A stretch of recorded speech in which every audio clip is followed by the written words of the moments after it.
All right, hello. I think we're live. At least that's what it says in my window. Oh no, now I think we're live. Welcome. I am Retrotigo, aka Jason. Welcome everyone to the fourth episode of the Phantom Zone. This is the all Superman show.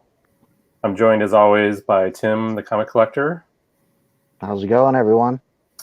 And Super Russ tonight may pop in, he may not, and that's whatever.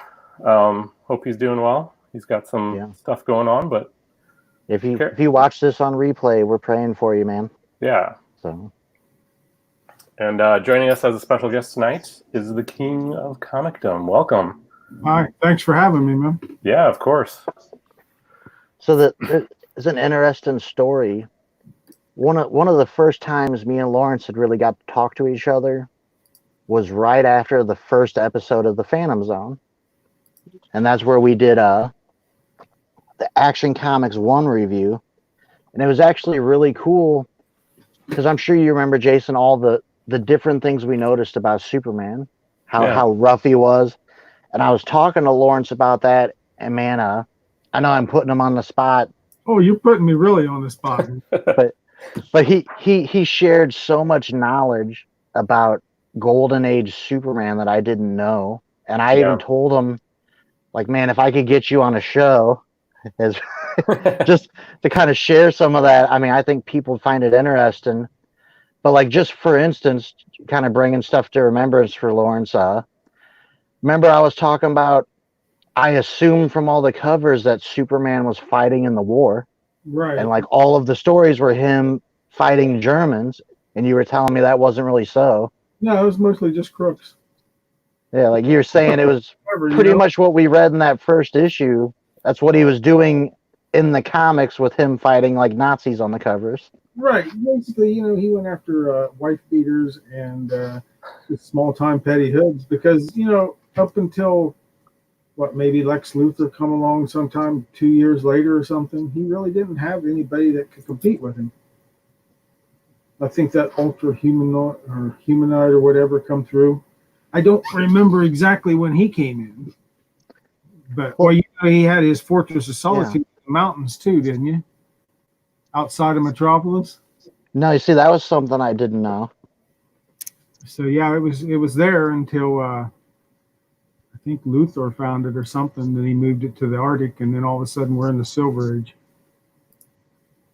And that was something else I didn't know too. You just hit on it, that like sort of his first big supervillain was the Ultra Humanite. I think so. I could be wrong. It might be like maybe Superman's first supervillain, supervillain. Yeah. I always associate him with the JSA, and I didn't even know he had a history in Superman comics. Well, I do believe that he did. I know Luthor had a power stone that gave him like powers too at one time. I don't know if you've ever seen any of that. No. I had no idea about that. He was like Super Luthor or something, man. and Luthor was a lot more vicious than what he was throughout the Silver and Bronze Age. I mean, he didn't care if he killed people or anything like that. Kind of like the Joker when he first started out. And it was just really cool, man. You really need to find the reprints and check them out. There's a whole history there that you don't even know. Yeah, definitely.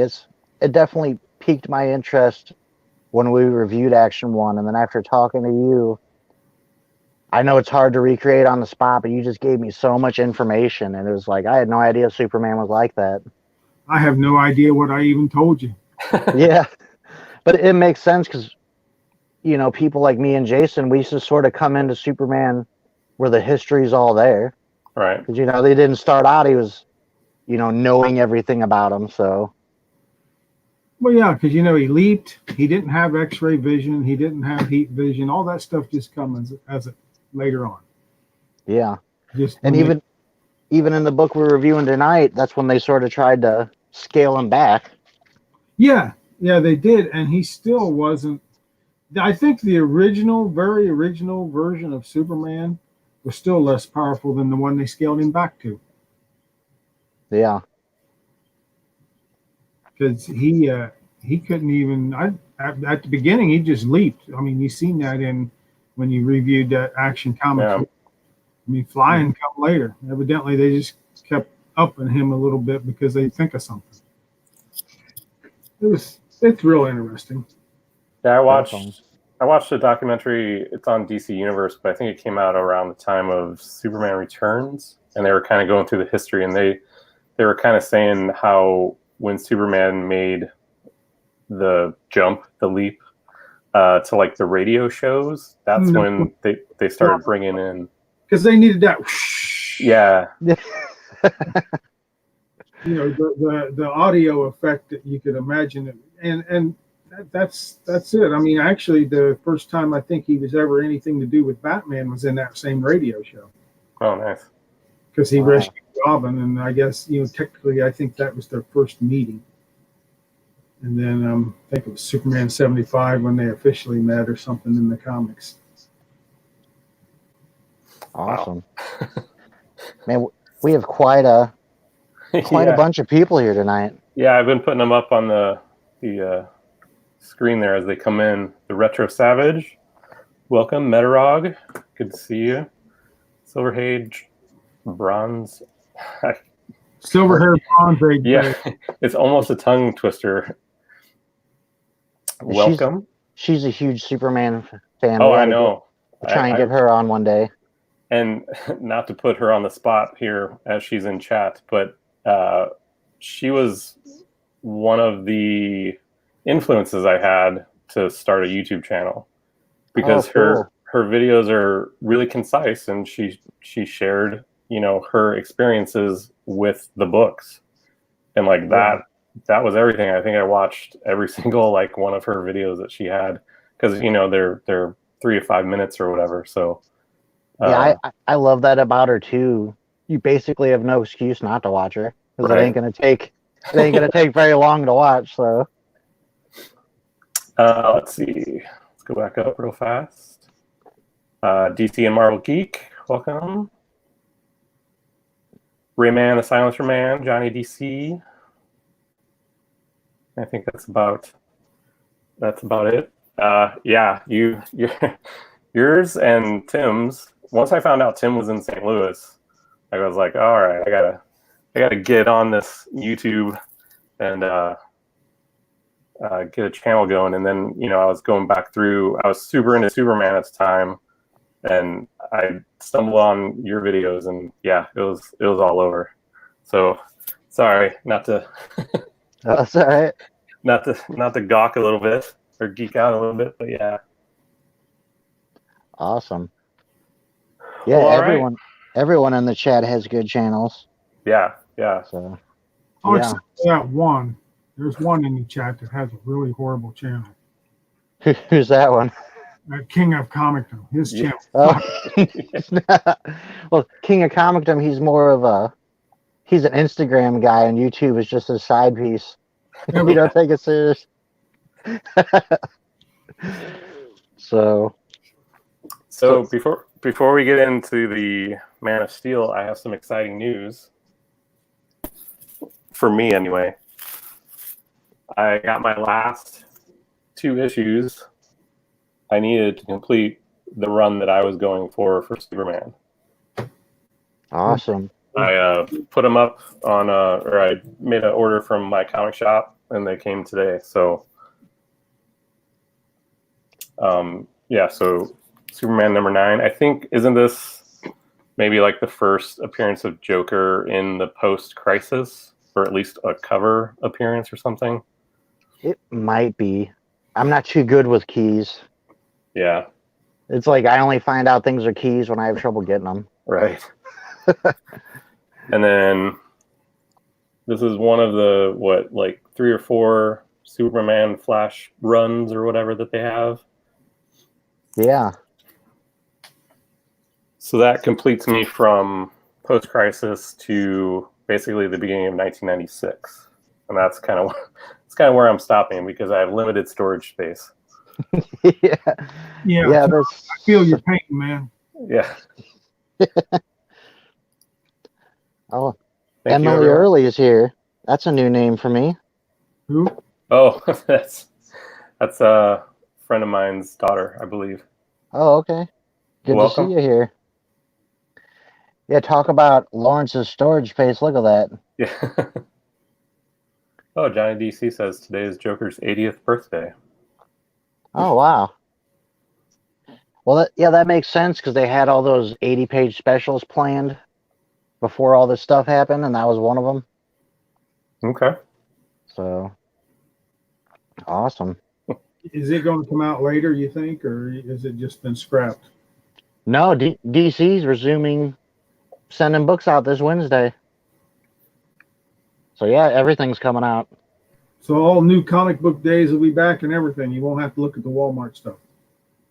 Well, I'm not sure if there's anywhere in St. Louis to get them yet, but yeah, they're resuming new books actually, and they're even changing the day. They're coming out on Tuesday now. Okay. Yeah, DC changed it all up, and they're going with 2 different distributors. So, but nothing good comes out this week. And isn't it a limited? Is it a limited set of books that they're putting out, or are they putting out like all of them, like over the next week or whatever? This week they're putting out like basically a Walmart reprint, the comic shop version. They're putting out Daphne something or another, the horror book, and I think the other 3 books are like second or third print. Okay. And then I know they pushed the next Batman issue back because that's supposed to be a big deal, a big key because of Punchline. Yeah. I think they moved it back till the end of the month. But other than that, they're just going to start releasing where they left off.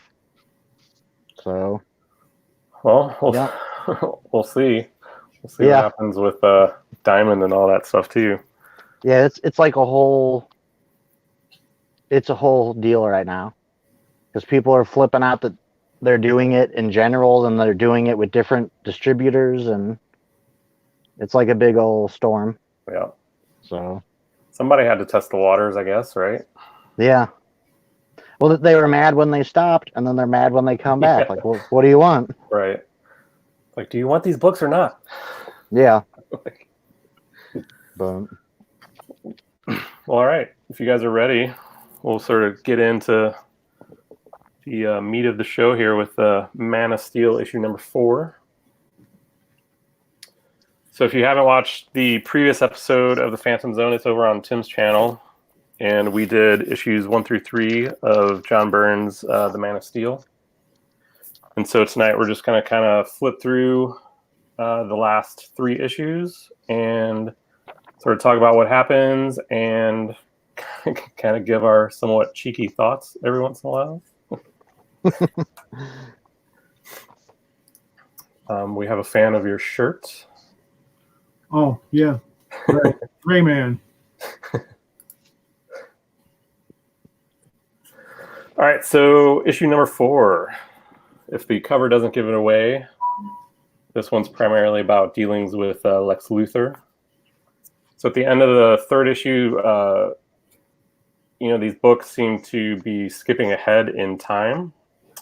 So Lex Luthor, we had seen earlier in the series, he had sort of tried to corral Lois into his limo to talk to her, and she had 0 time for him because she was chasing after Superman to try to get the story. So this one picks up, I believe, a few years later. I think it was like 5 years later. And Lois and Clark are getting ready to go to a party aboard one of Lex's cruise ship-sized yachts. And immediately what strikes me is Lois being kind of a supreme badass while she waits for Clark to get ready by pumping his weights. yeah. And then comments afterwards that they're hardly heavier than the ones I use. I thought little things like that in this series were neat. Yeah. Like, Superman can't gauge the weight, or it even shows right before that how Superman shaves. You know, and I don't know enough to know if they had showed that. Like, had they shown anything like that before, Lawrence? Only if he was affected by red kryptonite or something, but they never dwelled upon the shaving that I can remember of. Okay. He was always just perfect. Yeah. Yeah. This brought him to a little more of the real life problems that we all face if we decide to shave. Yeah. And I thought it even foreshadows the next issue. He's like, well, I could, you know, I built up a little bit of a callus, you could say, to not be hurt by the heat vision. Because the next issue, he's going to get hit by heat vision. Right. Right.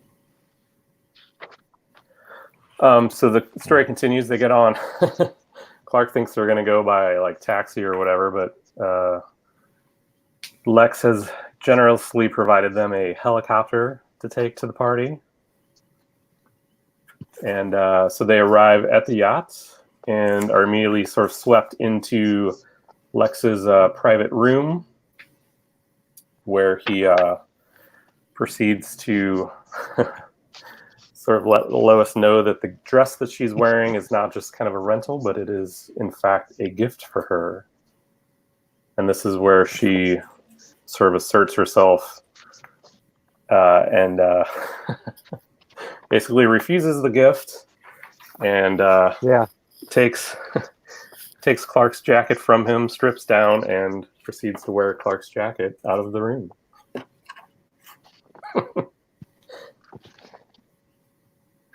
I like Roger in the chat. He's like, ooh, creeper, Luther. Yeah. So immediately once they leave and kind of walk down the hall, they're confronted with a band of hijackers. And this is kind of great where, you know, like Clark didn't have to let him sort of like take the hit, but he kind of, you know, shows that he's like human at that point, right? Mm-hmm. By taking the hit, and they effectively just throw him overboard, which is, you know, has always been, you know, Superman's convenient plot device when he's changing. You know, it's just throw him overboard and it's perfect. Yeah, that's what I thought. It was very old-timey-ish. Yeah. But like, I found his next decision weird, like lifting the boat up.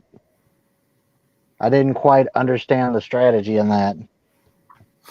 Right. So Superman proceeds to reveal himself by lifting the the entire boat out of the water and carrying it some distance, and then Lois, in another sort of show of strength, you know, alludes to basically being brought up as an army brat, right? Yeah. And then was something new too from the old days. Sorry, I didn't mean to. No, you're good. Please. Did they go into much detail about Lois's family or any of that? Not a lot, but the army thing, if it was there, it was very seldom ever mentioned. You know, and there's 40 years of history there or more. Yeah. Well, yeah, coming up to this is about 45 years. I've read a ton of it, but I don't remember anything. But then again, silver-haired Bronze Age babe might know if they brought that up in like the Silver Age and stuff, but I don't remember it. Yeah. Yeah, because she had her own series, so there's plenty of room. Right. But her own series back in the 60s was just how was she going to trick Superman into marrying her. It didn't come to fruit until the 70s when she actually did something. Hey, looky there. Hey, Russ. Hey, Russ. How's it going? Good to see you, man. Sorry I'm late. Oh, you're good. No problem. So we are just, well, I guess we're almost halfway through the first issue, right as Superman lifts the boat out of the water.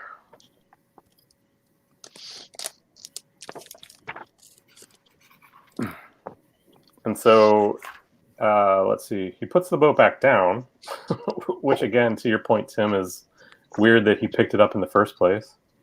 Yeah, like you think the immediate need would be to stop the guys with the guns? But maybe it was a way to gauge his strength in the new, retelling of his origin. Right. No, just showing off. Yeah. Just showing off. Yeah. So as per the norm, innocent bystanders are about to be attacked, and Superman, comes in between. And again, to your point, Tim, in the last episode, it's these little details of the bullets like bouncing off of him that I think sort of get lost later in the Superman like mythos, I think. Yeah, and even the next scene where he just slowly, am I showing it right? Slowly crunches the gun. Yeah, right here. Right. And And he's like, "You better let go," as he gets up to his hand. yeah. That's what makes reading Superman cool, in my opinion. Seeing stuff like that. And these are some of my like favorite panels, like in any comic books. And I don't know if that was like, I haven't read a lot of John Byrne, but like I don't know if that's like a Byrne thing that he was known to do, but like I love them every time they come up in a page, like the fractured, the tiny little like motion tiles. So he dismantles that guy's gun, and then Lex swoops in, gives him a big old fat check, and that's where we sort of see the first opposing, conflicting morals, I guess, between the two of them. That Superman basically refuses to be on retainer. It's funny. Lex seems so shocked that Superman won't work for him because he has the whole city in his grasp, and yet the mayor is so quick to throw him in jail. Yeah. Like, nobody would hear, everyone works for me, and the mayor's like, put him in jail. Like, that it just seems so shocking to me when I read that. Like, well, the mayor must not be in your pocket. Right. And so we do, in fact, see Lex's mugshot. And he is, in fact, booked, and the doors slam shut on him. And then most of the rest of the last few pages of this issue is, Clark, or I guess Superman. He lifts a pregnant woman to the hospital, and then she gives her child the middle name of S. And he makes a comment about Mrs. I don't know how to pronounce her last name, was so determined to name him after me. At least I was able to convince her Superman doesn't make a very good first name. Yeah. Well, that goes back to the books we read last week. He's like, I don't have time. I'm in a hurry.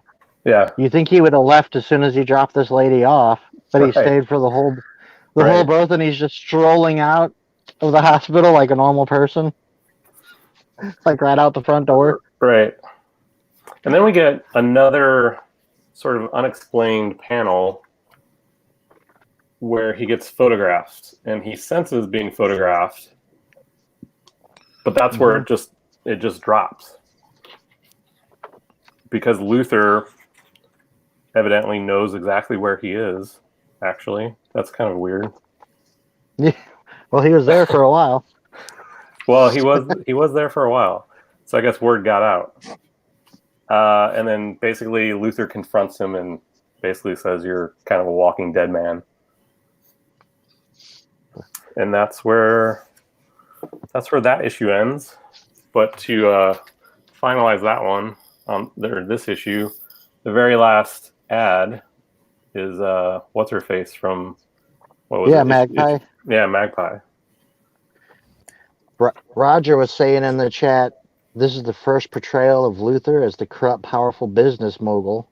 He used to be more of a scientific genius. Yeah. Right. And and that's what they did. They wanted him think of the most evilest thing they could, and it was the 1980s businessman. Right. Did anybody mention how Lois just went commando and apparently gunned down like 4 or 5 people brutally? Yeah. Yeah. Just While wearing nothing but a sports jacket or whatever. without Yeah. blinking an eye. Yeah. Yeah. Maybe that's why they had Superman lift the boat, to show Lois's character. Because I just thought that was such a weird decision to lift the boat instead of stopping the immediate threat. And Superman didn't say anything about Lois just killing like 4 people. Just didn't even mention it. He's just like, well, she's absent-mindedly about to get shot. Better save her. That was sort of like his thought process. Yeah, I was mentioning, like, going into issue 5 here. My thoughts last week on the first 3. The first 2 were paced a certain way, and then it sort of became a fast-paced action comic after that. And I think that really followed through on issue 4 and 5. And I know we're not at 6 yet, but I felt kind of disappointed with issue 6. Yeah, me too. Like, it's a weird, I mean, I know we're not at it yet. It was just a weird way to end it. Right. And then even this issue, it's been a while since I've read these 80s issues, but did this specific Bizarro come back? I mean, I know he probably couldn't, but, like, did Luthor make another one like this type Bizarro? Because I thought it was weird, almost a waste of an issue in the retelling of his origin in a way. Right. You know what I mean? Yeah, I can't remember, because they had that Bizarro world, like, what was it, 4 issue, like in the, what was it, 90, I think it was late 94, I think, was when he sort of came back. And at that point, I don't remember if Luthor had a hand in it, or if it was like whoever the big bad was at the time. Yeah, it's Bizarro's one villain for me. It seems like he has so many origins. And I never really remember hearing this specific origin before. I mean, yeah, Luthor made a clone, but it's usually with his own DNA. But then you have the Bizarro that comes from the parallel, Bizarro universe. Right. But this issue starts off, it actually got me excited, because you're talking about how it time jumped. And I'm like, oh, are we up to Battlesuit Luthor? Because I love Battlesuit Luthor. And it's basically just continuing where the conversation ended, that Lex has been trying to get Superman since that point. And Superman is so sure he's going to nail Lex because this suit is made with all LexCorp parts. The guy inside it is an I guess, didn't know it yet. He was a LexCorp employee with a LexCorp ID. And, Lex, being smart as he is like, well, all of these parts have been reported stolen, and he was fired a month ago. So Superman leaves, and that's where you see what we're talking about. He has, I believe it was a Chinese scientist that he liberated, and they have this machine that scans Superman when he came in. And I had actually sort of forgot, in this series, we haven't heard the word Krypton yet. And I guess it's just easy to forget because we know that. But what this machine did was it scanned Superman to make a clone of him. And this is where we find out, let's just say you knew nothing of Superman, you're reading this. Or not where we find out, where they find out Superman isn't human. So that, of course, messed up the clone. The clone passes out. But then a character I'd sort of forgot about, like, it don't seem like I see her a lot, Lucy Lane. Right. And is there a story or anything where you see her go blind? Like, is that a past story, or is that just... Well, seeing how this was the whole reboot, they must have just brought her in that way. Because I don't think she was ever blind in the past. Because she was always after Jimmy Olsen. Oh, really? or he was after her. I don't remember exactly how it went. Okay. Because that was part of the 60s, where they did all the imaginary stories where everybody was marrying everybody and, all Yeah. that.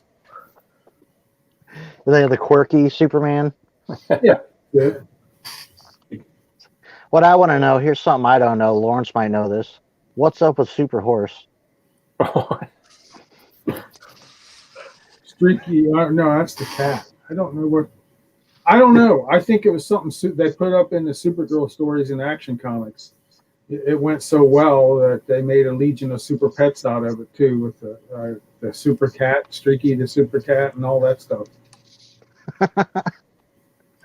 Wow. But I'm trying to remember on that Super Horse. I think it was actually maybe some kind of magical thing. Okay. Yeah, Comet.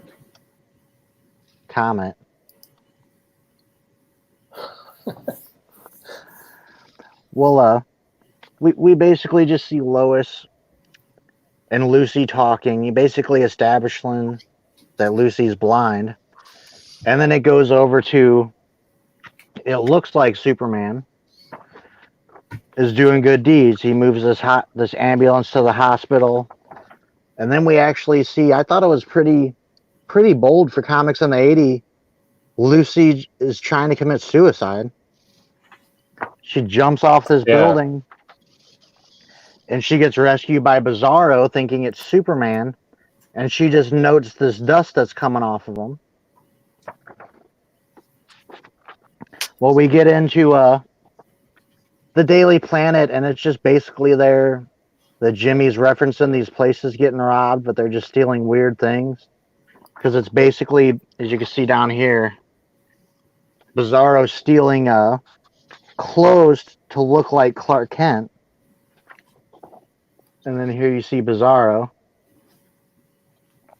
And this just reminds me so much of the Batman issue last week. So easy to review because it's pretty straightforward. Bizarro just attacks Superman. And I wish they would have gave a little bit more context. Like, why would he just attack Superman? Right.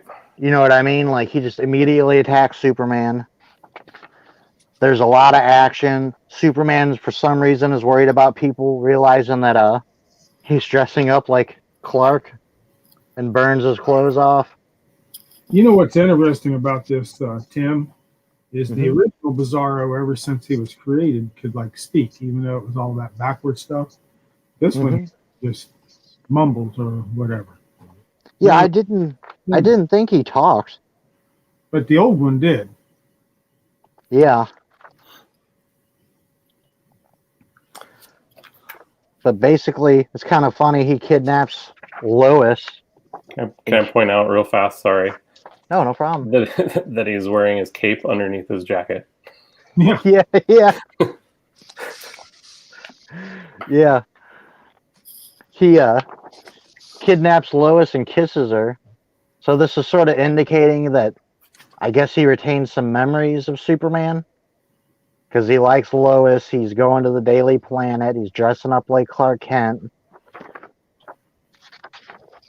So Superman gets her back. They fight some more. Superman does look at the particles coming off of him and notices that they mimic living cells, but that they're not alive. So he decides he's just, he always holds back. He's so used to it. He's just going to full on attack them. And they end up flying at super speed. And basically he just disintegrates Bizarro. But all that powder coming off of him somehow heals Lucy of her blindness. And that's pretty much the end of the issue. Hey, it's kind of cool. Luther discovered a cure for blindness. But yeah. Yeah. I just think it's the issue itself isn't bad, but within the context of being a retelling of his origin, it just almost seemed like a misplaced episode or issue. It didn't add much. One thing I'll point out as kind of like an art geek is Byrne's use of dramatic perspective. in some of his like fight scenes. Like it's just like it's such a harsh angle for them to like slam into the ground. And then of course like the really like super crazy harsh angle of Superman like taking off. From an art perspective, I love that about Byrne. Oh yeah. Well, like I was saying, it is a good issue. Like just by itself, it's a great issue of Superman. Just within the confines of what this is, it seemed weird to me. I felt that way about the Batman issue as well. Yeah. Like that they had a story going and then they sort of diverted to throw in like another sort of major character to establish them in this universe, and then they kind of go back on like the overall story. Well, even issue 4, you know, they're establishing Luthor and his relationship. That makes sense. And I can agree with what you're saying. Like, issues 3 and 5 kind of divert. Well, then you take into account what happens in issue 6. And to me, it's almost like really from issue 3 forward, the series kind of fell off a little bit. Right. So, Russ, did you get a chance to read? Do you want to take issue 6? Sure. Yeah, I read it a little bit before the show.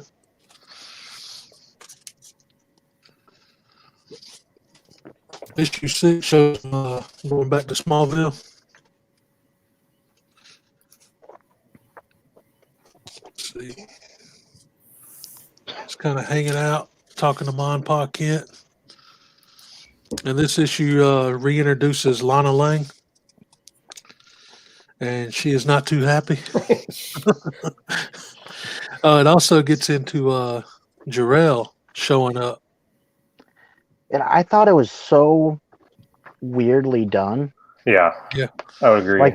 Like just tell us, like, you know, just have him interact with the ship or something and give us the download. Yeah. Of, you know, what Krypton is. It was such a weird way to go about it. At first, I wasn't sure if it was like a dream sequence or a vision or. Yeah, or what I thought it was the ship reacting to him. Yeah. And then at one point you see the ship's not even there, and you're like, "What?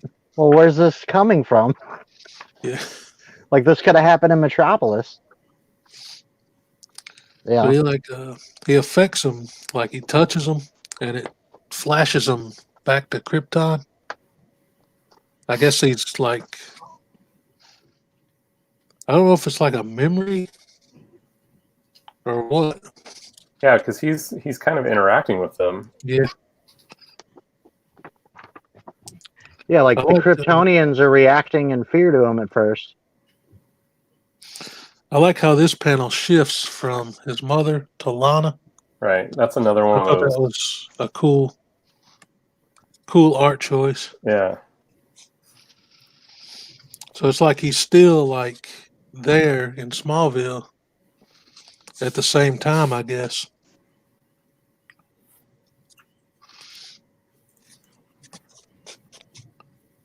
And he goes into this whole like dialogue with Lana, and it flashes back to before he first left.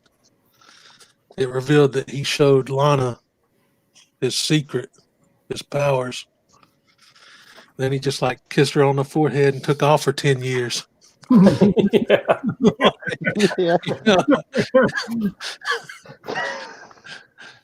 It's not like he couldn't come back, you know, in like 2 seconds and visit. Guess what? I have superpowers. See you later. Bye. See you in 10 years. Don't bother for a visit, you know. Doesn't even call. Like an odd choice. It just kind of made him look like a punk. Yeah. And she's like, I thought you were going to propose. Yeah. He's gone. Yeah. It just like flew her around a little bit and dropped her off like peace. Yeah. His nerve or something, you know? Yeah. Well, if you go back to the first issue and everything that was happening, him deciding to go to Metropolis, and then add that in there, it's so hilarious. Oh man! Found out he could fly and just took off in like 5 minutes. Yeah. Did y'all's issues of this have this Wonder Woman insert? Yeah. Yeah. I didn't even. I had forgotten that was in there. It's like a little preview of the first issue. I thought that was pretty cool. Been so long since I read it, I completely forgot about that. That's really cool because I think that issue you showed, Jason, of Batman, isn't that like not too long after Batman had his year one? So they were sort of giving everybody a revamp. Yeah. Because I think it was like, what, the 380s or 90s when the year one happened? I might be wrong. Maybe it hadn't even happened yet, but. Yeah, this is 401. 401? Yeah. Okay. But there's where it shows him flying with her and just kind of sets her down and kisses her, and he's off. Never talks to her again. Because he even said, I heard you left Smallville. I didn't call you. I mean, what year did this come out? I know they had telephones back then. Yeah. I don't think they had the brick cell phones yet. Yeah. Yeah.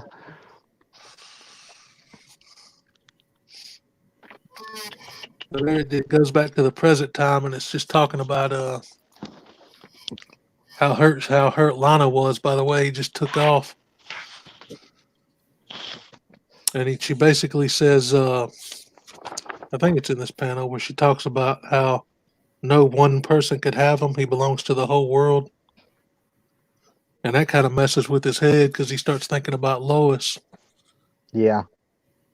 Yeah, because that's what they were sort of talking about at the beginning of the issue. His parents are jiving him about, settling down or getting with her.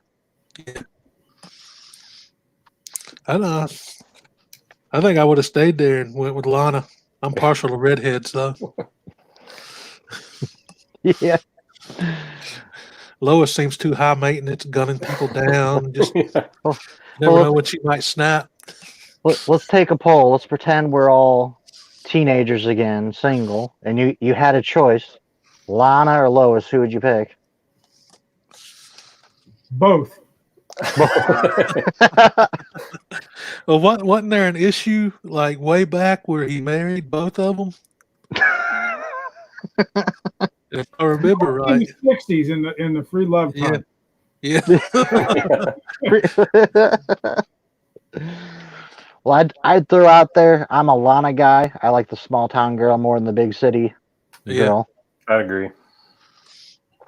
And Lawrence is I don't want to say the wrong word. Is it polygamist? Where you have multiple? Lawrence is married to both. Lawrence of Arabia. Well, if you're saying rules don't apply. Yeah, exactly. Wait, you're not Luthor.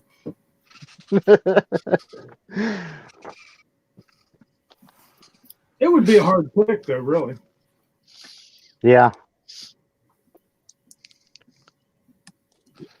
So you just leave and fly away. It's not even throwing in Lori. Yeah. But right after that is where he goes to the field to look for the spaceship and finds it gone. It has another run in with Jor-El. I thought it was interesting that Pa Kent could see Jor-El. Yeah. So like this wasn't just in his head, but it don't really explain where it's coming from. It's Krypton technology, man. It's so advanced that they don't need to explain it. Yeah. Because comic books. Yeah, exactly. Yeah. But this leads into that first issue where we see what looked like a silhouette of a guy, like a crummy news reporter or something, I was about to say, this is a haunted field, ain't it? Yeah. So clearly someone knows something more. Yeah, because I guess that's another unanswered question. They don't know where the spaceship went, so that's who that figure was. Yeah.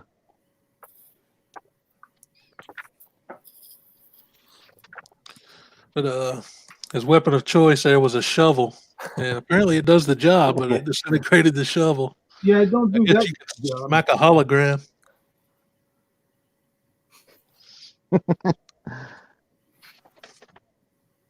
Then he just he flies off again. And at first I thought he was because he looked like he went to the Arctic or something. I thought maybe it was gonna have the Fortress of Solitude in there. That's what I was thinking Yeah. too. And it just it ended on a close up panel. Yeah, it's such a weird. It's so weird. Like it just ends like that. He's just thinking. Yeah. But you got to admit that's somewhat of a semi-classic pose, even from the old days. Yeah, it's a nice, real nice panel. I like that. Yeah. Lawrence, when you read the books tonight, did you read the first three? No, I know. I was trying to, like I told you on the phone, man. I was like so wrapped up into what I was doing that I was running so far behind. I hadn't read the first three for probably 10 years. Because I was gonna ask, like, what everyone's now that we're through, what's everyone's, grade, or what do you think about this? And then Lawrence, I guess your thoughts on the last three.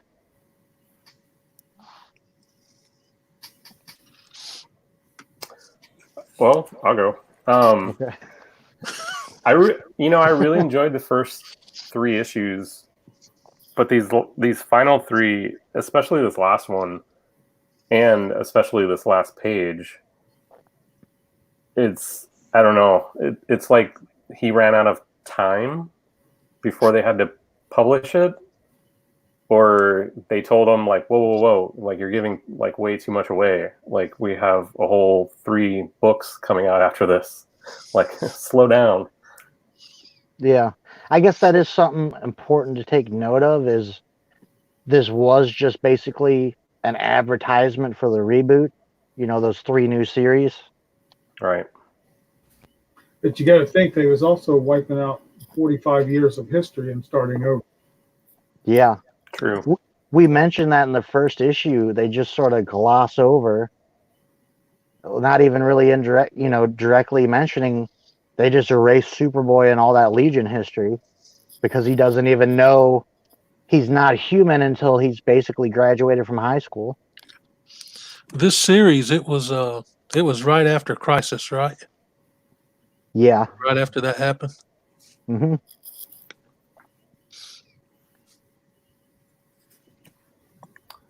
So yeah, overall, like, I don't know. I still think fairly highly of it.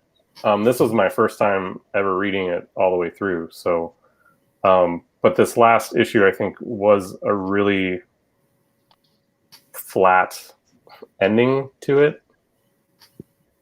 Yeah. All the Lana stuff was interesting. I don't know that I needed it in the final issue.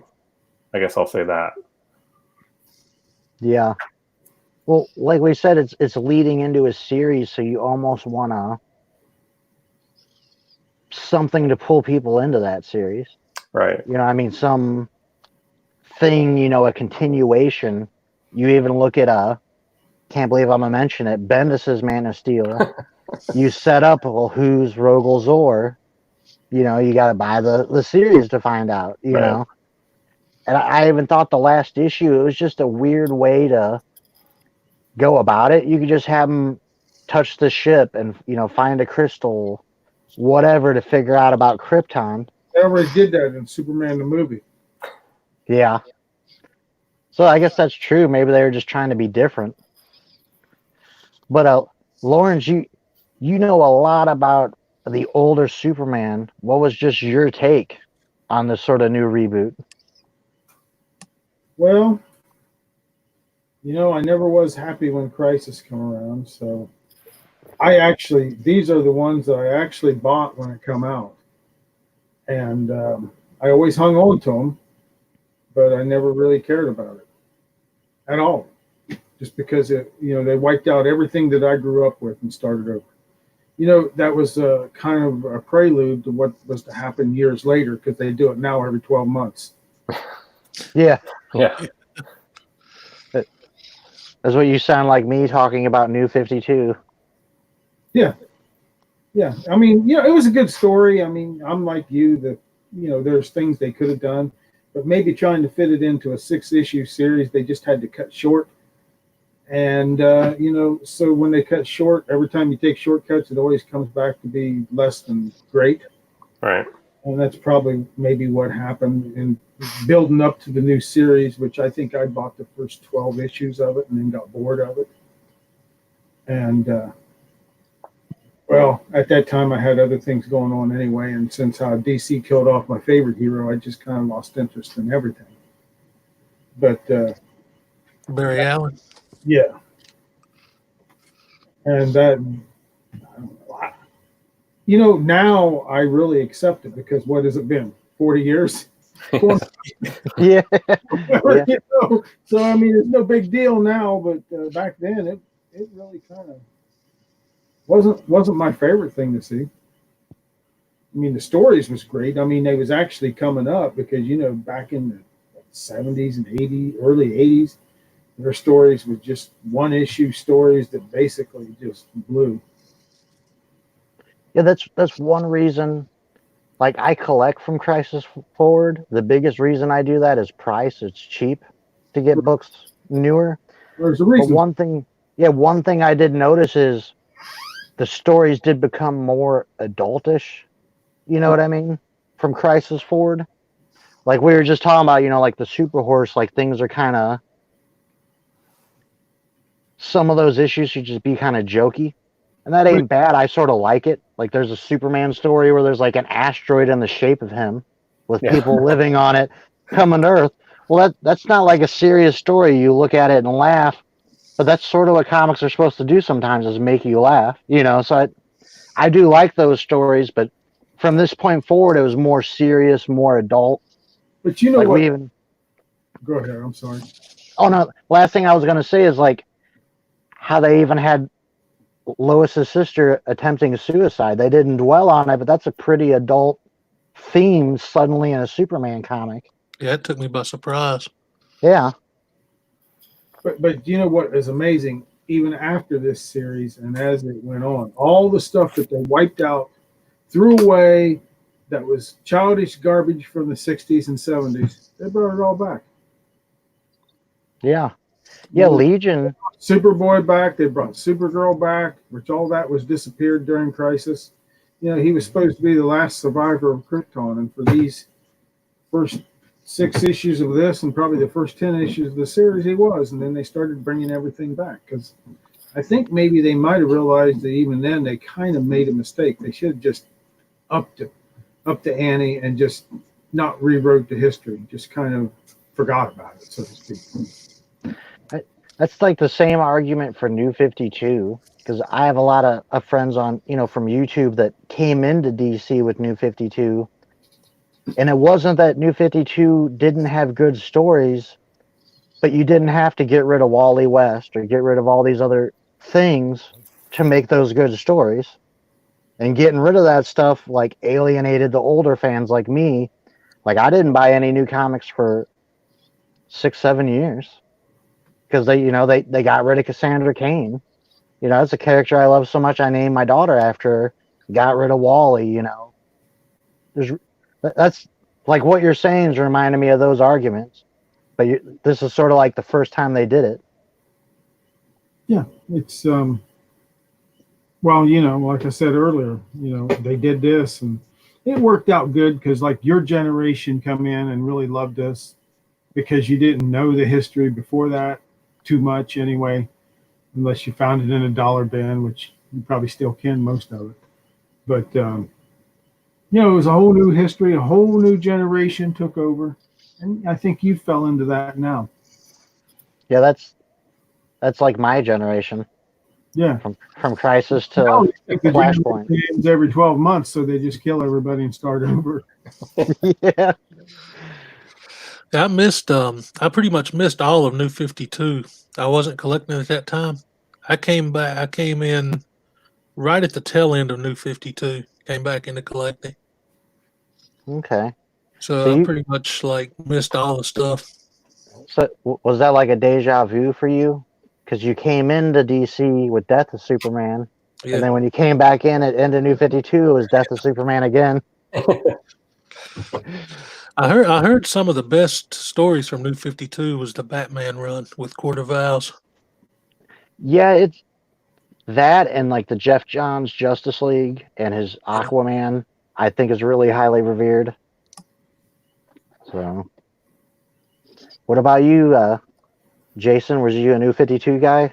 I followed the Flash, and I tried to get. My problem with the New 52 is when I tried to deviate from the Flash to get into something else, they canceled the title like 2 issues later.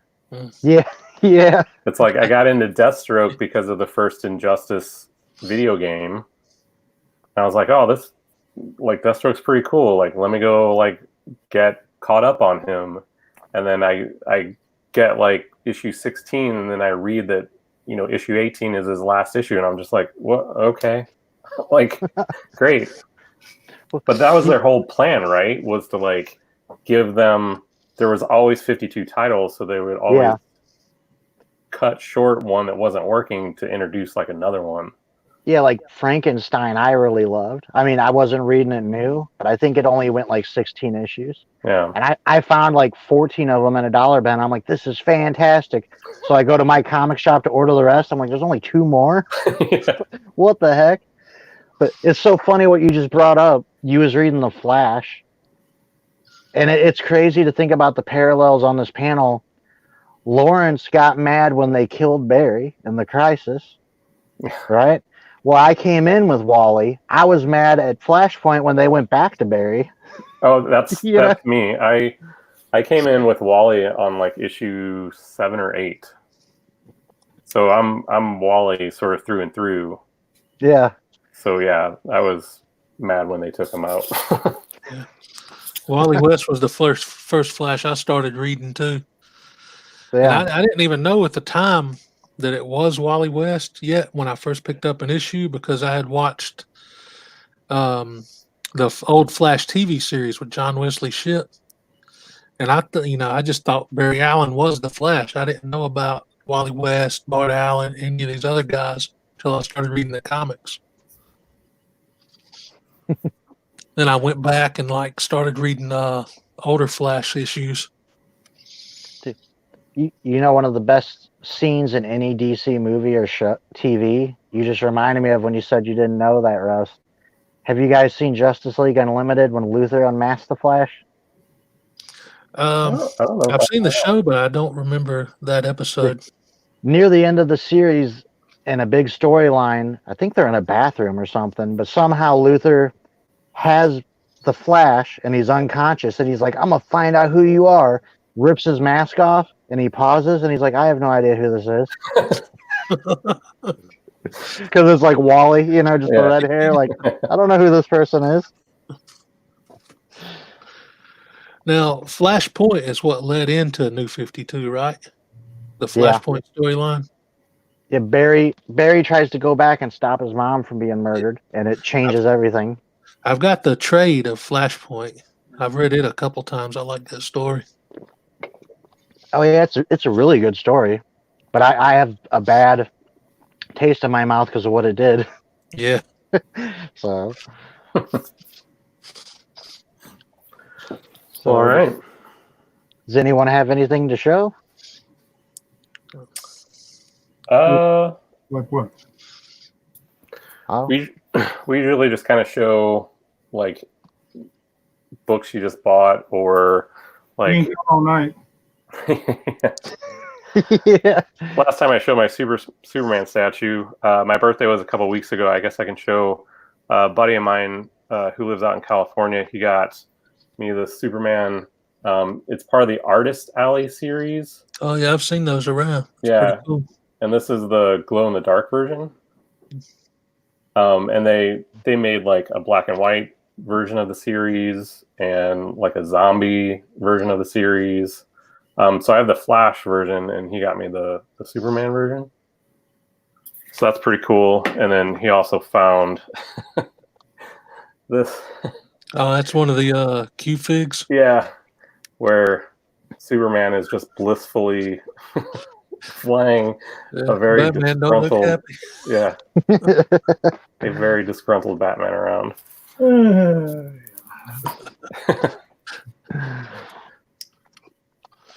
Um, the Green Arrow Longbow Hunters that I ordered, the package finally started moving. So Oh, nice. yeah, Awesome. I thought it was lost for a while because it didn't move for like 7-something days, and it finally went on the move. So hopefully, I'll be getting that maybe Monday. It was so weird when you mentioned that because I'm pretty sure my set came from New Jersey. So It I might wonder be if the it's just same. Yeah, it might be the same dealer. I can't Yeah. remember what the buyer's name was. Let me look that up right quick.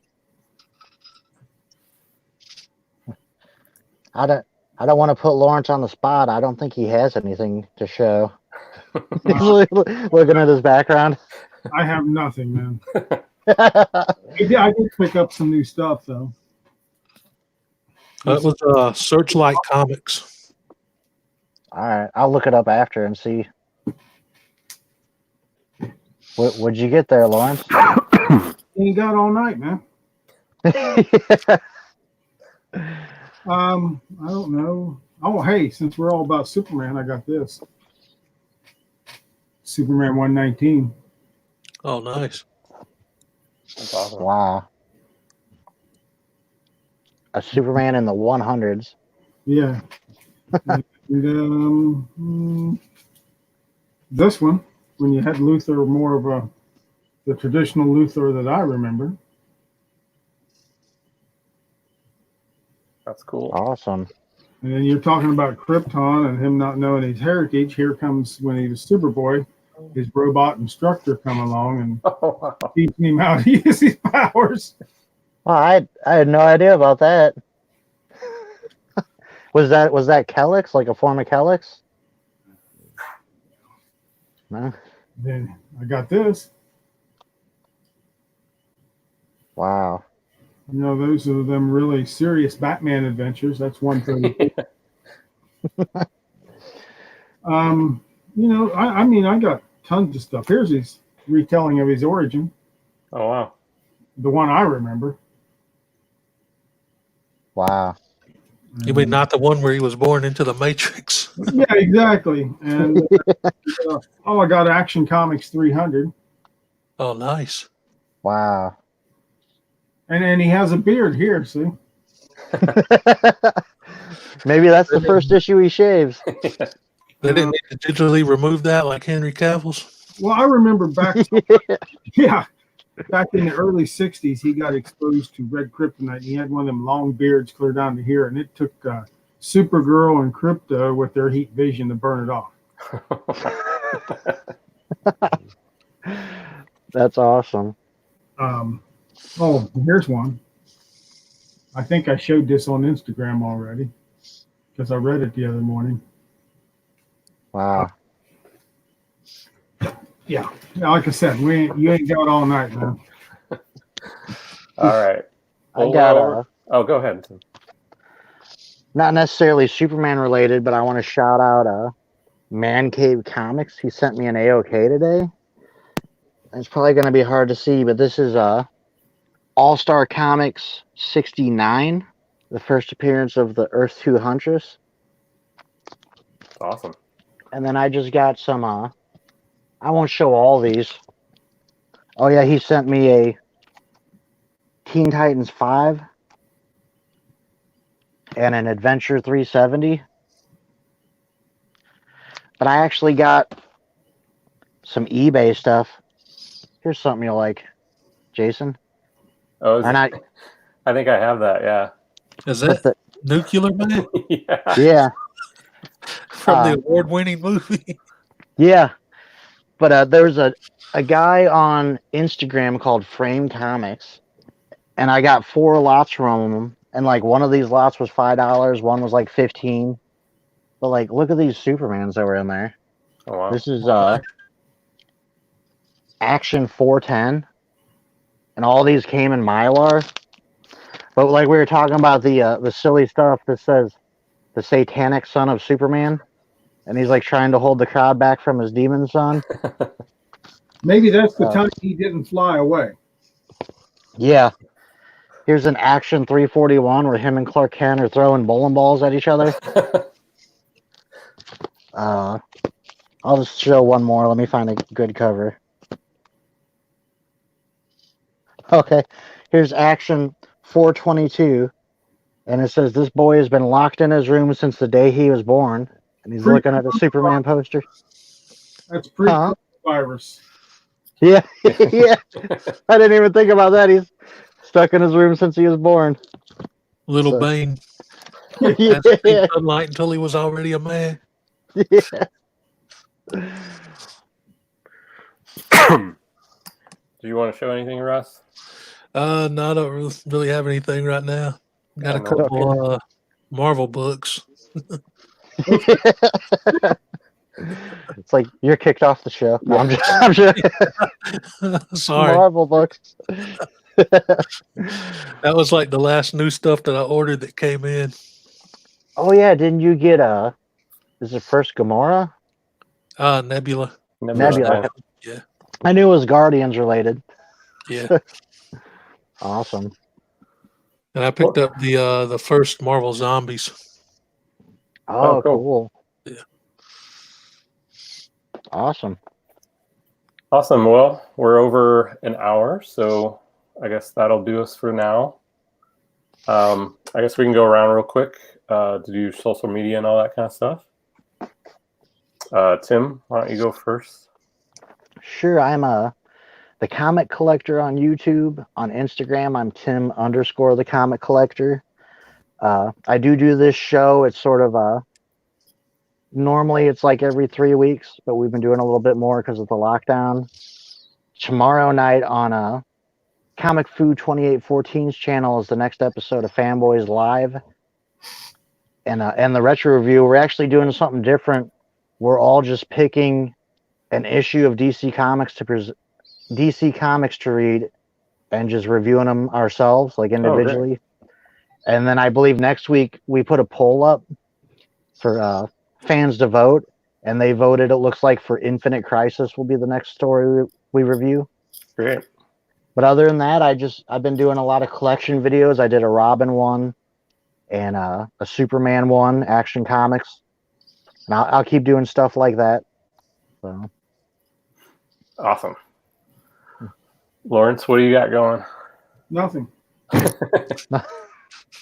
I enjoy your pick Instagram stories.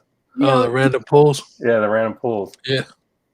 Yeah, I- Lawrence, you got to check Lawrence on Instagram. Anyone that's watching. And that's about the only place. I got this little Facebook book group. If anybody wants to join it, it's King of Comicton, and it's kind of, I started that for a whole different reason that I don't want to go into, but it's just a place where everybody can go share. Cool. And there's some local people in it that one of the artists for Marvel. Am I kicked off the show? No. And a few things like that, and it's basically just, we're just starting it out, and it's I think Tim jumped in it, and I think, did you jump in, Russ? Yeah, I Tim think- sent me an invite. Yeah, I jumped in. I think everyone's in it. Yeah. Okay, I guess I haven't been looking because I just go on. Yeah. Well, I don't know if posted you guys anything know. Yeah, you guys could post stuff in there. So Yeah, I'll post this. cool.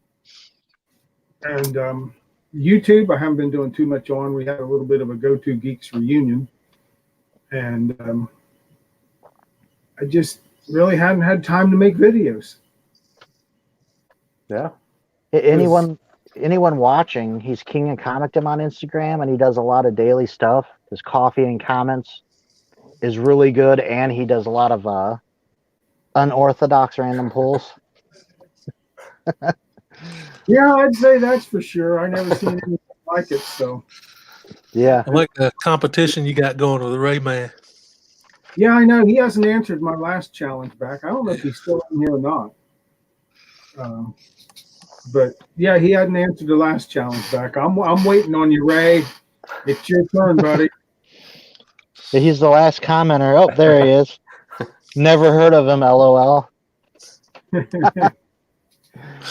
Well, it started when he was watching one of them, and I was shooting 3 arrows at the targets, and then he told me I needed to do it blindfolded, so I did. And now we just keep having it bouncing back and forth. Yeah, Ray did one I thought was really cool. It was like a domino that went around almost a full square. That had to take him a long time to set that up. Yeah. Super elaborate random pull. That was awesome. It's kind of like I have 2 kids. I barely have enough time just to pick a book out. Right. But yeah, I mean, if anybody wants to check out what's going on Instagram, that's where I'm at every day. Yeah, it's for anyone watching that hasn't, it's definitely worth it. Like, check them out. If somebody invites me on a show, I do some kind of stupid promo, like throw sledgehammers through a door or hold up kryptonite or whatever. Yeah, Lawrence threatened Superman's life as the promo for our show. You know, I am a big Batman fan, so you kind of got to roll there. Yeah. Speaking of Batman. Yeah, I was going to wear something like that tonight, but I didn't want to make anybody mad, and my Superman shirt was dirty, and I thought, well, I'll just wear this one. That's probably the closest I'm ever going to get to that actual comic. Well, didn't you get the one they redid? What was it, where they do them reprints or whatever lately? No, I wasn't able to get it. My shop never got it in. Okay. Well, you hang around here. I can hook you up. Oh, man. You don't have to do that, man. I have the original, so I don't really care about the reprint. Yeah. I like those reprints, man, because you don't have to worry about value. You can just read it. Exactly. Read the stories. Every morning, do you think I care? You ever see some of the stuff I bring to the table? Yeah. Well, I think we know what Lawrence's next video will be. He'll be reading the real one tomorrow morning. Yeah. I get nervous if I try to read the older books. I get nervous. Yeah. Well, when I was a kid, they was made to be read. Anyways. That's what you still do, I guess. I don't know. Yeah. If I get a book that's worth like $20, I'm like super careful with it. Really? Yeah. Am I the only like weird collector around here that I don't really care? You see, a lot the books I got that are valuable that I paid 50 cents for, I don't feel that way. But if I like really make an effort to spend like $20, $50 on a book, all of a sudden I'm scared of it because it's like I actually paid the money for it. But it's just if I find it for $1, that's different. It's just they make it every day. True. They don't make these comics every day, so well, they do, but they're not really that great. Yeah, they don't make good ones every day. Yeah. But yeah, if you want one, Russ, I think I can find an extra one around here. You just hang out when we get done, and we'll. Well, you can actually just send me your address or whatever, and I'll send you one. All right, cool, man. I appreciate that. Because I'm never going to read it.